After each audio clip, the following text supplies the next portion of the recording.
Hi everyone, welcome to Wine Styles Ankeny 10-Minute Tasting. I'm Mindy and I'm here today with Paul, our Certified Specialist of Wine. Good morning. And Cheyenne, our Events and Marketing Coordinator. Hello. Wine Styles Ankeny is a retail wine and craft beer located in the district in Prairie Trail. So we have a great selection of wines from around the world, amazing craft beers, a nice small plates menu, excellent gourmet foods, and a gourmet cheese cooler. And we're here for all of the good stuff in life, your wine, beer, and food questions and selections. And today we're going to take a little bit different tact. Instead of talking about a specific wine or region or beer, we're going to talk about wine words. Sometimes the words can be intimidating, and as people start using them, if you're less versed in the words, I think it kind of causes you to retract from the wine drinking experience. And so we want to kind of demystify that and just learn to be able to have fun with it. So with that, Paul, talk to us about one of your kind of favorite wine word topics. My favorite wine word topics? Yes. All right, well, let's just dive right into the chemistry, since I'm kind of a fan of learning about wine chemistry.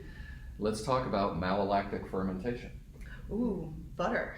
But exactly, that's what you think when you think of malolactic. So it sounds like a very complicated term, but malolactic fermentation is actually it's a very simple concept.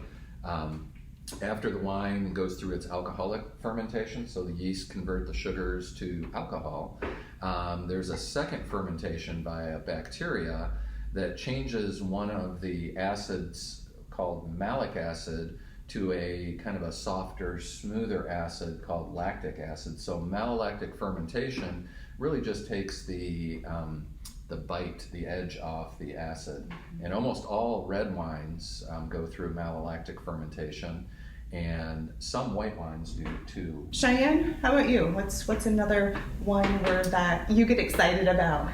I love when people label wines as delicate or elegant. Ooh, Because sounds it's fancy.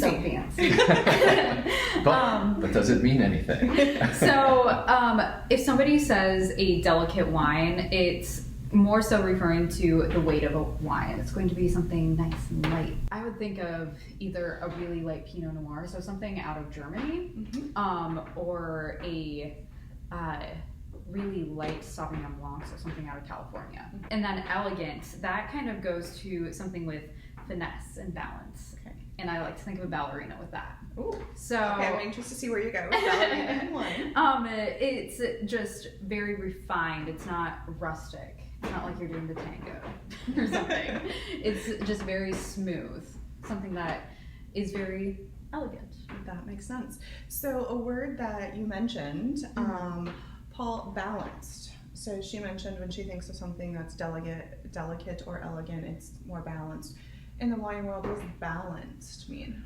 You know, I think it's sometimes difficult to put an absolute definition on it, because it can mean something different for everybody. I mean, balance could mean what's pleasing to you, what you like. But I think typically when we talk about balance, we talk about a balance between the acidity of the wine, the tannins in the wine, and the fruit flavors in the wine. So you could have a very, very fruity wine, but that's like drinking fruit juice. And a very fruity wine with a low acid content is kind of another term we could use, flabby. It just doesn't have any character or bite to it. So to me, balance is, the right, characters of acid, fruit, tannins, and even alcohol, because a higher alcohol level will give you sensation of sweet, even though that's not from sugar, and so higher alcohol can balance out some other characteristics. So just, I think not having one of the characteristics really fly out above and beyond everything else. Yeah. Yet we don't want the alcohol content to be too high, because if it's too high, then you may hear it's called hot. So it almost gives you that burning sensation up your nose and in your mouth when you're drinking it. Some wines that can be known as more hot are some Zinfandels. Yes. If they're just over ripened and they get that, 15.5% or so alcohol, they just taste hot. And that can change the ability to pair it with certain foods. Absolutely. Too, with a higher alcohol. Absolutely. So one that always strikes me is minerality, and I say this sometimes associated with Sauvignon Blancs and other wines, but is there really minerals in wine that we taste? Well, that's a great question, but some believe, many believe that you can taste, the granite stone, essentially, the flinty rocks. Limestone would be one that would be Yeah. characteristic. And I would say that in, some of the Rieslings and Viogniers and Pinot Gris, if they're really delicate, especially, and elegant and not overdone, you can really get that wet stone. But I've never licked wet stone, so I don't know. I agree. But it's when I see it, written down, and I drink the wine, I think, yeah, that's what I would imagine it to be in that minerality. It's kind of a fun scientific argument of whether those minerals actually somehow get through the roots into the wine, or more likely maybe it's the mineral structure that allows the grape to develop in a certain way that gives you that character that we somehow associate with it. But that's a term that we hear all the time, is the minerality of the wine. One of my favorite wines is Sauvignon Blanc. And so with Sauvignon Blanc, we talk a lot about grassy characteristics or herbaceous or vegetal characteristics. And so most commonly the ones from New Zealand is where we're really going to get more of that, not only grapefruit as they're known for, but that grassy and herbaceous characteristics. California is interesting, where they really do two styles, and so you have to understand both the winemaker and the region. They'll do something that is grassy and herbaceous, and it really tastes and smells almost like cut grass, like a freshly mown lawn. So I was just going to say that some of the descriptors are kind of hard for me to connect, but that is no question. Think of fresh cut grass, kind of a wet lawn, fresh cut. That flavor is distinct in Sauvignon Blanc. It may not be super prominent, but you will be able to detect that flavor. And crazy enough, it's an amazing flavor too. Yes. And I think that's why Sauvignon Blanc, besides being crisp and refreshing, is such a great summer wine too. It just gives us that sensation. And some of the California Sauvignon Blancs aren't going to have as much of that. They're going to be more fruit forward and fruit driven. And so Cheyenne, I know you like to talk about kind of fruit forward, and usually we talk about it more with reds.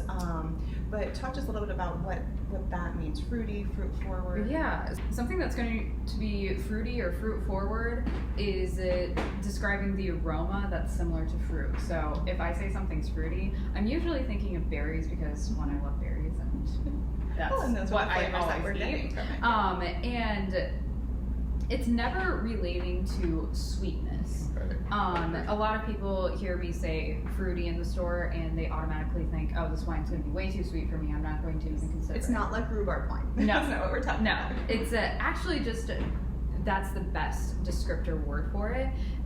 A lot of these wines that I describe as fruity or fruit forward, they are fermented to 0 residual sugar. And they just have this nice fruitiness. It's like biting into a strawberry or putting a handful of blueberries in your mouth. So we've been talking about pleasant aromas. So I'm going to talk about one that I find very unpleasant, which is, it's actually a wine term called barnyard taste or aroma. And it comes from a yeast, actually. It's one of the yeasts that can ferment in wine, called Brettanomyces, and this is an interesting little yeast, and it produces some pretty crazy flavor profiles, and you either like it or you don't. So a lot of Italian wines have this very, I find it unpleasant, but again, it depends on your taste style, but it has a very barnyardy type aroma, and some people, their palate, they love that.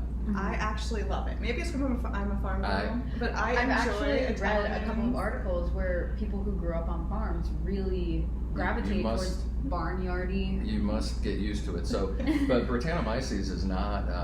It doesn't produce a spoiled wine or doesn't spoil the wine. It just has a different flavor. And actually, sometimes even like in beer. I was just going to say that beer brewers actually introduce it intentionally to get that flavor, because again, that flavor to some is actually a very pleasant flavor. So if you think a very old world Italian, that's where you're gonna learn what Brettanomyces tastes like. Actually, which one is it? The Amarone. That one has just the right amount. Just the right amount. Well, a small amount of anything is usually better than a lot. But to me, I can detect a small amount. It's just not a pleasant aroma to me. This was fun. I think it's fun to talk about the terms, and it becomes less mysterious and seems kind of a little bit less wine snobbery and more useful terms to be able to, so you can have a conversation and kind of put things into perspective. Even though one flavor may not mean the same thing to me as it does to Cheyenne or to Mindy, it kind of gives you a common vocabulary to be able to talk about these things. And I think no matter what too, whether it's the vocab or when you read the wine tasting descriptors, if you're not getting that from the wine or you don't understand, that's okay. Yes. I mean, we all get different flavors. You might think it's jammy, I might think it, and that might be bad to you because you like something with more tannin, or you might get blackberries and say, I don't get that. That's okay. That's okay. And as long as you're open to the debate of what wines taste like, that's one of my favorite parts about tasting wine is talking about what the wine tastes like, because there's so many different palates that there's always different descriptors for it. And for me, which I sometimes have a hard time picking out these very different flavor profiles, the very specific like fruits, if somebody tells me, boy, that has a lot of black currant in it, I taste it, oh yeah, absolutely. Now I get it, because it suggests it to you, and now you can make that association. So you may be able to detect there's some flavor there, but you can't identify what it is. And so the more you discuss it and talk about it and say, oh, this is what you found in the wine, it really helps to kind of change the perspective on it. Yeah. Well, hopefully you found some new terms that you weren't familiar with and learned a few new things so you can just enhance your wine tasting and drinking experience. With that, either one of you have any last comments? If you liked the information that we gave today, please like the video, and if you like our content, please subscribe. And if you guys do have any questions, feel free to send us a message, leave comments, and we might even turn that into a video, and we always love getting those kind of questions. Yes. Absolutely. Well, great. Well, this was a fun day today, and I think all that we have left to say is Cheers.